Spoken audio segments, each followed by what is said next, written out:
Hola hermanos, ¿cómo están? Dios los bendiga. Hoy les quiero compartir una palabra que se encuentra en el libro de Jeremías, en el capítulo 20, versículo 9. Es una palabra que muchos conocen. ¿Sí? Yo voy a leer la versión de Reina Valera. Y dice: y dije, no me acordaré más de él, ni hablaré más en su nombre. No obstante, había en mi corazón como un fuego ardiente metido en mis huesos. Traté de sufrirlo y no pude. Esta palabra la encontramos en el libro de Jeremías y tratamos de entender qué es lo que le pasaba a Jeremías en ese momento. ¿Por qué Jeremías decía esto? Y si nos ponemos a ver un poco más atrás, ¿sí? En el capítulo anterior, Jeremías había ido a profetizar a los reyes de Judá, ¿sí? A avisarles lo que venía de parte de Dios, por haberse apartado, por haberse alejado de los estatutos y de los mandamientos de Dios. Dice la palabra, ¿no? En el capítulo 19, dice: porque me dejaron y se enajenaron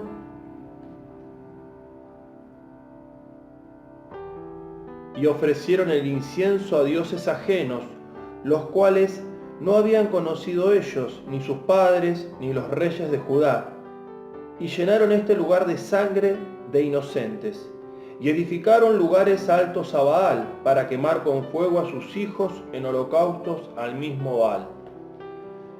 Vemos que nuevamente, ¿sí? El pueblo de Dios, ¿sí? Se había alejado del camino, se había alejado de los estatutos, de los mandamientos, de la ley que Dios le había dado a Moisés. Y Dios le habla al profeta Jeremías, ¿sí? Y lo manda a que hable a los reyes de Judá para avisarles lo que venía, para avisarle que venía un rey más poderoso, ¿sí? El rey de Babilonia, que venía a tomar los cautivos y a llevarlos al exilio. Y cuando el profeta Jeremías va a dar la palabra de Dios, ¿no? A comunicarles lo que Dios le había dicho, vemos que uno de los sacerdotes, ¿sí? En este caso el sacerdote Pasur, arremete contra Jeremías, ¿no? Lo que hace es azotarlo y dice que le pusieron un cepo, ¿sí? a Jeremías, un cepo de madera.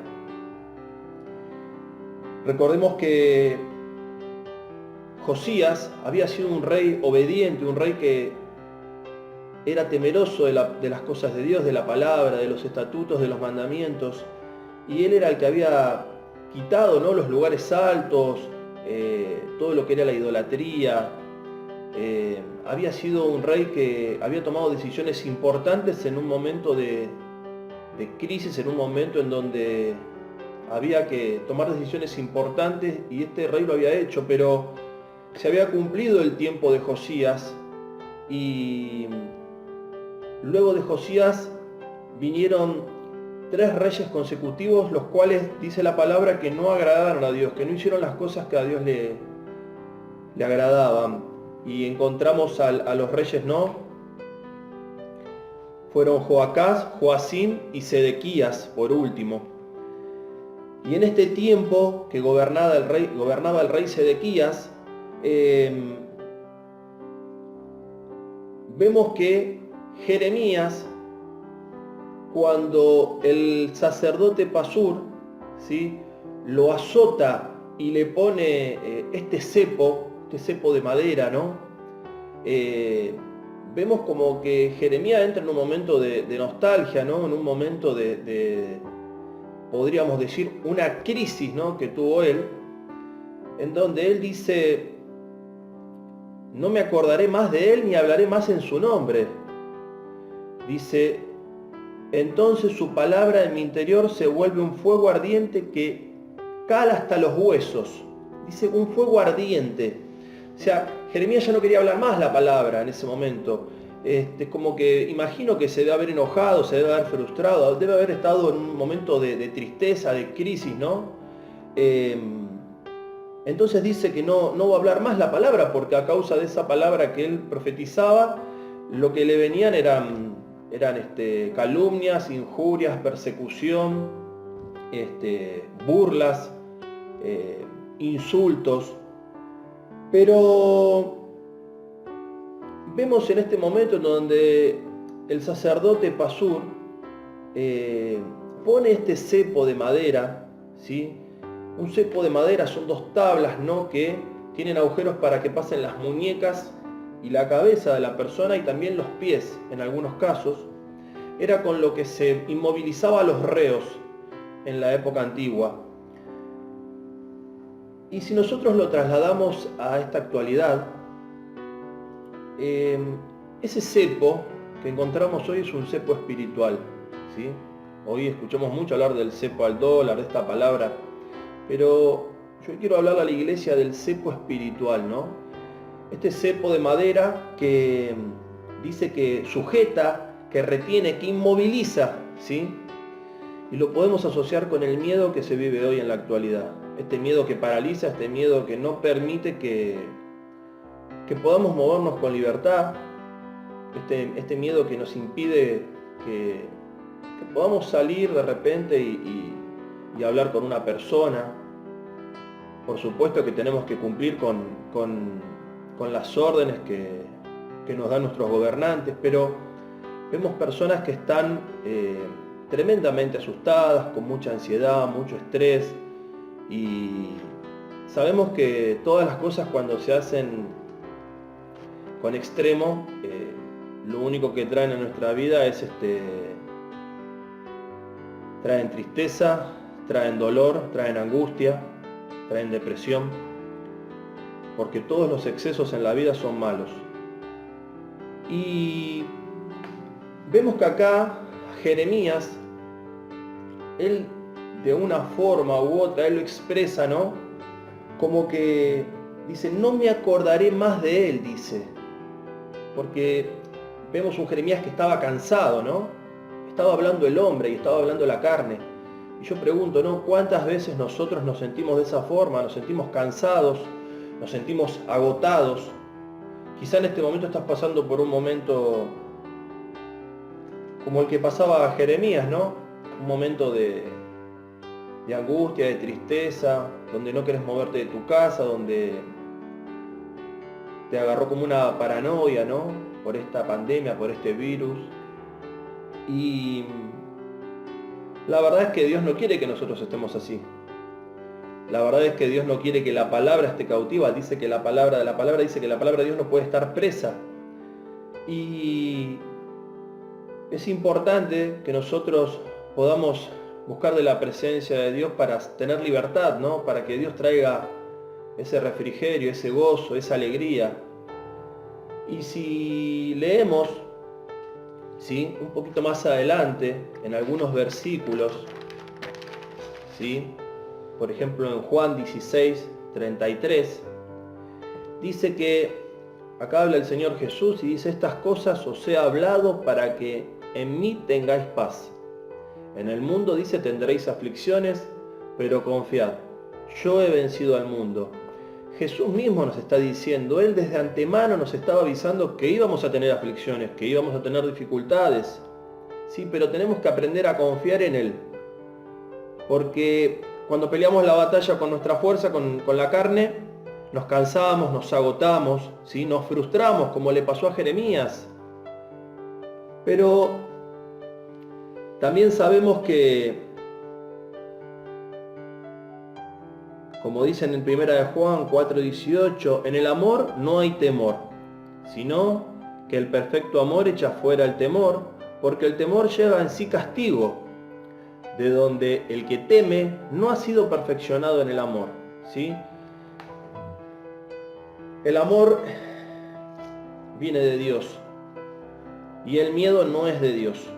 Tenemos que entender que cuando estamos atemorizados, cuando estamos aterrados, que estamos paralizados, que no nos podemos mover, tenemos que entender que eso no viene de Dios, ¿sí? Y eso tiene que ser un llamado de atención para nuestras vidas, para reflexionar y decir qué es lo que estamos haciendo mal. Porque un hijo de Dios no puede tener ese temor, un hijo de Dios no puede estar aterrorizado de salir a la vereda o aterrorizado de hablar con alguien.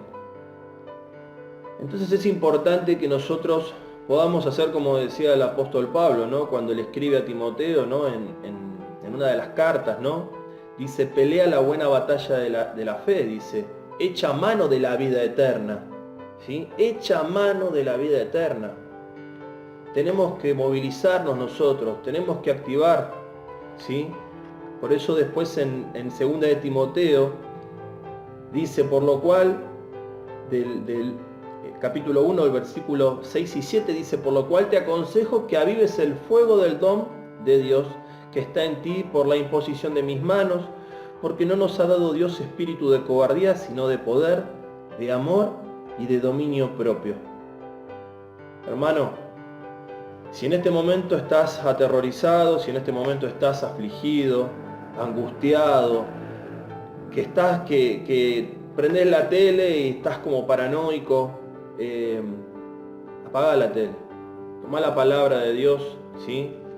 Y empezá a leer, empezá a orar, empezá a tener intimidad con el Señor.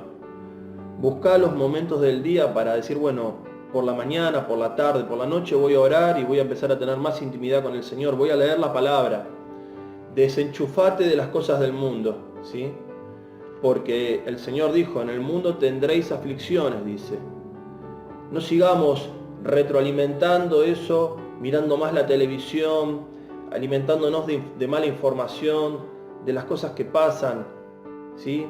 Necesitamos llenarnos de las cosas de Dios, necesitamos llenarnos de la palabra para poder ser libres, para que el Espíritu traiga libertad a nosotros. Fíjense que Jeremías, después de que dice eso, en los versículos más adelante, si tanto en el versículo 11, en el 12 y en el 13, dice, mas Jehová está conmigo como poderoso gigante, por tanto los que me persiguen tropezarán, y no prevalecerán, serán avergonzados en gran manera, porque no prosperarán, tendrán perpetua confusión que jamás será olvidada. Oh Jehová de los ejércitos, que pruebas a los justos, que ves los pensamientos y el corazón, vea yo tu venganza de ellos, porque a ti he encomendado mi causa. Cantad a Jehová, load a Jehová, porque ha librado el alma del pobre de mano de los malignos. Load a Jehová, engrandeced, glorificad, eso significa load. Tenemos que buscar del Señor, ¿sí? Por eso yo te animo en este momento, que si vos estás pasando por este momento de prueba, un momento de prueba que el Señor permitió, ¿no?, para toda la iglesia, un momento de prueba en donde el Señor quiere ver quiénes son los valientes, ¿sí?, que van a avanzar, que van a ir en busca de esas cosas grandes que el Señor tiene para nosotros. Necesitamos tener más intimidad con el Señor. Necesitamos buscar intimidad, leer la palabra, porque el Señor dijo en la palabra que vino a traer libertad, ¿sí?, a los cautivos. Por eso, hermano, yo te animo que salgas, ¿sí?, de ese cautiverio en el que estás, ese cautiverio espiritual. Tenemos que respetar, por supuesto, la cuarentena que nos mandan, pero yo estoy hablando de una cuarentena espiritual en la que nos hemos sumergido y muchos de los hermanos no pueden salir. Ese cepo, ¿sí?, como estaba Jeremías, inmovilizado, que no podía moverse, que estaba atrapado ahí, ¿sí? Hay que pedirle al Señor que rompa con ese cepo, ¿sí?, y que pueda traer libertad espiritual, porque vamos a tener aflicciones, pero tenemos que confiar, dice, porque el Señor ya venció. Y podés estar pasando pruebas, podés estar pasando tribulaciones, podés estar pasando momentos de crisis, pero dice la palabra que hay una paz que sobrepasa todo entendimiento, es esa paz que nos trae Dios a nuestras vidas. Entonces no importa el momento de prueba que estés pasando, no importa la tribulación, No importa las acechanzas del enemigo que vengan a tu vida, porque si Cristo está en tu corazón, es como que vos vas a tener paz en medio de la tormenta, como dice la canción. Por eso los quiero animar, ¿sí?, a que rompamos con ese cepo espiritual que estamos teniendo, ¿sí? Tenemos que librarnos, ¿sí?, de esa atadura. Ese miedo que no nos deja movernos, que parece que se acaba el mundo, ¿sí? Cuando nos bautizamos, en la palabra dice, vayan y hagan discípulos a las naciones, ¿sí? La palabra no puede estar presa. Tenemos que predicar la palabra, y si bien Jeremías estaba inmovilizado de manos, de pies y su cabeza, pero su boca todavía podía hablar. Así que hoy tenemos una herramienta que son las redes sociales, ¿sí? Tenemos que utilizarla inteligentemente. Dice la palabra que tenemos la mente de Cristo, ¿sí? El Señor nos da la sabiduría, el entendimiento, el discernimiento. Utilicemos las redes sociales para poder predicar la palabra, ¿sí? Tenemos que tratar de agarrarle la mano, de conectarnos, de participar. Es importante, no podemos estar lejos del cuerpo. Cuando un miembro está lejos del cuerpo no puede hacer nada, ¿sí? Es como la oveja cuando está lejos del rebaño, ¿sí? El enemigo arremete y toma el control sobre esa oveja, pero cuando estamos todos juntos, ¿no?, el rebaño, dice la palabra que el cordón de 3 doblez no se rompe fácilmente. No podemos estar lejos del cuerpo. Por eso los incentivo a que aquellos que quieran participar se sumen a una casa de amistad, ¿sí?, tanto de mujeres como de varones. Estamos haciendo las reuniones por Zoom, por Meet. Hay que engancharse, no podemos estar lejos, ¿sí? Así que espero que esta palabra les haya servido. Es una palabra que durante varios días la venía pensando, ¿no? Porque los primeros días de cuarentena yo estuve así también. Estaba paralizado por el miedo. Pero el Señor no dice que no tengamos precaución. Por supuesto, tenemos que tomar los recaudos y las precauciones, pero tampoco tenemos que dejar que el miedo nos paralice, ¿sí? Porque dice la palabra que el amor echa fuera todo temor. Así que, hermanos, espero que esta palabra les haya servido. Los saludo, ¿sí?, en la paz del Señor, y Dios los bendiga. Nos vemos la próxima.